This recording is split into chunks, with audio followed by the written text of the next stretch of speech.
สวยจังดูชอบสวยจังพี่เสกครับปล่อยพี่เสกครับสำนักมาให้ฟังลาลาลา พี่สายฟ้าแล้วเมื่อกี้พี่สายฟ้าถามอะไรแม่ไหนเล่าให้ฟังสิ พี่เสกครับลาลาลาลาชกหมดเลยลูกกล้วยพี่ดีดูลูกกล้วยพี่เสกครับสำนักจังเลยใช่ไหมพี่เสกครับเอาน้ำแตงโมมาตรงนี้แม่ไปดูสิแม่ไปดูสิ ใครทำน้ำแตงโม นี่ไงน้ำแตงโมที่เราเองกัน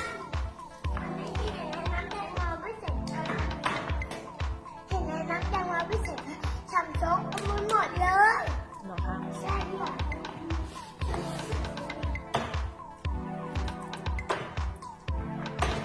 ใส่ทาไม่ชอบน้ำเขียนให้น้ำแตงโมมาเยอะ แล้วเมื่อไหร่จะไปเปลี่ยน ๆน้ำแตงโมอยู่ในนี้พี่เสกแม่เอาไป แล้วจะออกไปข้างนอกกับแม่ไหมตกลง ไปหรือเปล่า ไ